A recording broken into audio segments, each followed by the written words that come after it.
Hello everyone, कैसे हैं आप सब। एक बार पुनः से कोचिंग क्लासेस पर स्वागत है। उम्मीद करता हूं आप सब अच्छे होंगे, मस्त होंगे, बेहतर होंगे और आप सभी की पढ़ाई बेहतर चल रही होगी।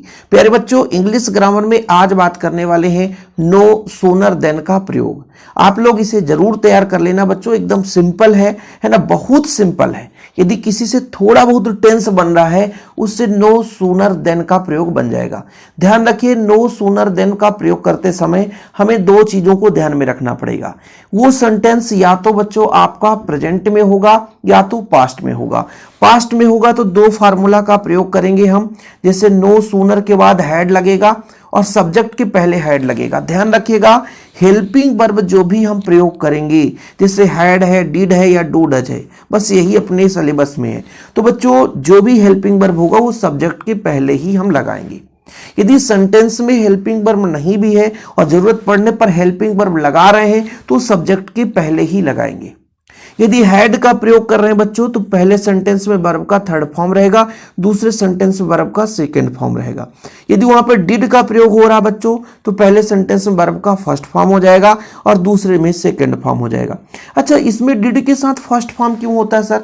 देखो बच्चों, डिड जो होता है वो पास्ट इंडिफिनिट होता है और जैसे ही हम सब्जेक्ट के पहले डिड लगाते हैं तो वो एक प्रकार से इंट्रोगेटिव की भांति कार्य करने लगता है और इंट्रोगेटिव सेंटेंस में वर्ब का फर्स्ट फॉर्म लगता है। किसमें? पास्ट इंडिफिनिट की बात कर रहे हैं। ऐसे बच्चों जब हम डू डच का प्रयोग करेंगे तो डू डच का प्रयोग के साथ वर्ब का फर्स्ट फॉर्म। क्यों? क्योंकि सब्जेक्ट के पहले डू डज यदि लग गया, डू डज यदि लग गया बच्चों, ध्यान रखिएगा, सब्जेक्ट के पहले डू डज लग गया तो एक प्रकार से इंट्रोगेटिव की भांति कार्य करेगा। अब जब पहला सेंटेंस इंट्रोगेटिव तो इंट्रोगेटिव में प्रेजेंट इंडिफिनिट में वर्ब का फर्स्ट फॉर्म लगता है, लेकिन दूसरा सेंटेंस तो इंट्रोगेटिव नहीं है, इसमें वर्ब के साथ एस या ईएस का भी प्रयोग करते हैं। अच्छा सर, एस या ईएस जैसे सिंगुलर नंबर होता है, एक वचन होता है, उसमें अपना बच्चों है ना सिंगुलर, जैसे ही, सी, इट, इनके आधार पर एस या ईएस का हम प्रयोग करते हैं। और यदि बहुवचन है तो उसमें हम फिर एस या ईएस का प्रयोग नहीं करते। चलिए एग्जाम्पल के आधार पर समझेंगे तो और अच्छे तरीके से आपको समझ में आएगा। अब जैसे बच्चों यहां पर है ही हैड रीच्ड, तो पहले से हैड है, पास्ट है ना, पता चल गया। द स्टेशन, ठीक है। अब सबसे पहले आपको क्या लगाना है? नो सूनर लगाना है। ठीक है सर, नो सूनर लगा देंगे, हैड लगा देंगे बच्चों। हैड के बाद हमारा सब्जेक्ट रहेगा। सब्जेक्ट जैसे माने नो सूनर हो जाएगा, फिर हैड लगाएंगे, क्योंकि हमने आपको बताया है कि जब भी बच्चों स्ट्रक्चर आप देख लो ना कि नो सूनर के बाद हैड आएगा या डिड आएगा या डू डज रहेगा। ठीक है, तो जब हमारे सेंटेंस में हैड है बच्चों तो हमको क्या लगाना है? No sooner had he reached the station. अब बोल सर रीच्ड रहेगा कि रीच रहेगा? ये वर्ब का थर्ड फॉर्म ही, हैड है तो वर्ब का थर्ड फॉर्म ही रहेगा। ठीक सर, फिर देन लगा के द ट्रेन डिपार्टेड। अच्छा, डिपार्टेड वर्ब का थर्ड फॉर्म है, इसमें कोई छेड़खानी नहीं होगी, तो हो जाएगा no sooner had he reached the station then the train departed. बढ़िया सर, क्लियर, समझ में आ गया होगा। अगला बच्चों आई फिनिश्ड। अब देखना ना, फिनिश्ड है माई स्टडीज। अच्छा, फिनिश्ड कहां पे प्रयोग होता है?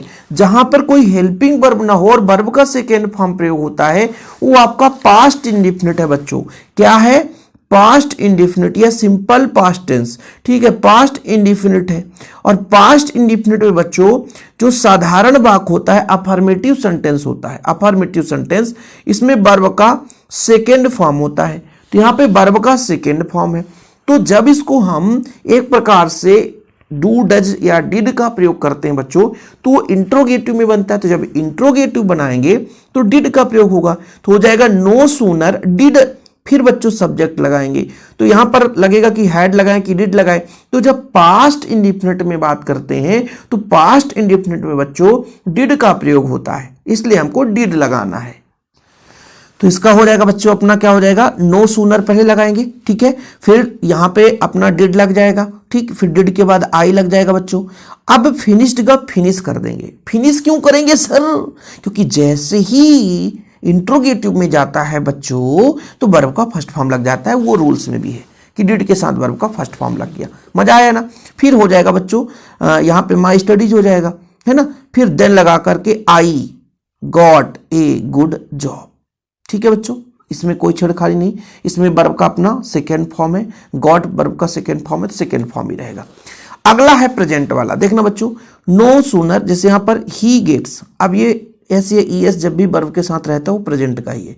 तो बच्चों यहां पर नो सूनर लगाएंगे, फिर गेट्स है तो ही के साथ डू लगता है कि डज, तो सर ही के साथ तो डज लगता है, तो नो सूनर डज ही, अब एस हटा देंगे। क्यों, फिर से समझना एस क्यों हटाएंगे, यहां से वर्ब का फर्स्ट फॉर्म किए थे, यहां से एस क्यों हटाएंगे सर, क्यों छेड़खानी कर रहे हो, तो एस हटाने का रीजन ये है कि नो सूनर डज ही, और जैसे इंट्रोगेटिव में बदला तो एस या ई एस हट जाता है, तो does he get his salary, ठीक है, does he get he salary, then he spends, अच्छा इसमें ऐसे ये रहेगा, हाँ ये इंट्रोगेटिव ने नहीं बदलता, ये आपका अफर्मेटिव ही रहता है, देन ही स्पेंड्स इट, तो भैया इसमें से एस या ई एस नहीं हटाएंगे, केवल पहले सेंटेंस में से एस या ई एस हटाएंगे। क्यों, क्योंकि डज हम जैसे ही सब्जेक्ट के पहले प्रयोग करते हैं तो एक प्रकार से आधा भाग जो है एक प्रश्नवाचक की तरह कार्य करता है, तो जब जैसे ही बच्चों सब्जेक्ट के पहले हेल्पिंग वर्ब लगता है तो इंट्रोगेटिव बदलता है, और इंट्रोगेटिव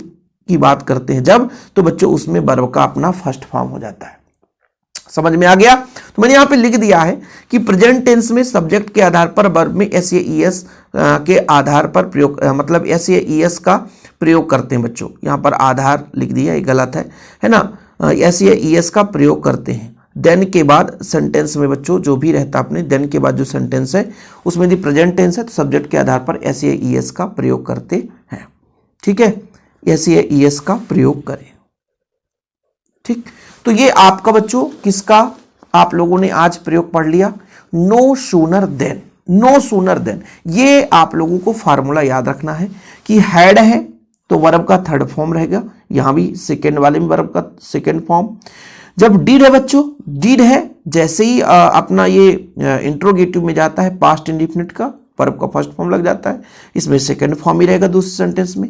यहां पे बच्चों अपना डू डज प्रेजेंट इंडिफिनिट की बात आ जाती है तो उसमें वर्ब का फर्स्ट फॉर्म दोनों में रहेगा। हाँ, जैसे ये अपना पहला वाक्य की बात करते हैं तो ये प्रश्नवाचक की तरह कार्य करता है, तो इसमें अपना वर्ब का फर्स्ट फॉर्म, लेकिन दूसरा एक आपका साधारण ही रहता है बच्चों, है ना, साधारण वाक्य रहता है, इसलिए एस या ई एस का प्रयोग सिंगुलर नंबर के साथ कर सकते हैं, ठीक है बच्चों। तो नो सूनर देन का प्रयोग आपसे अब कभी नहीं भूलना चाहिए।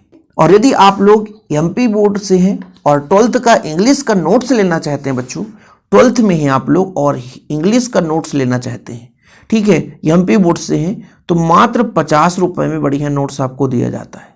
कॉन्टैक्ट नंबर क्या है 9685299149।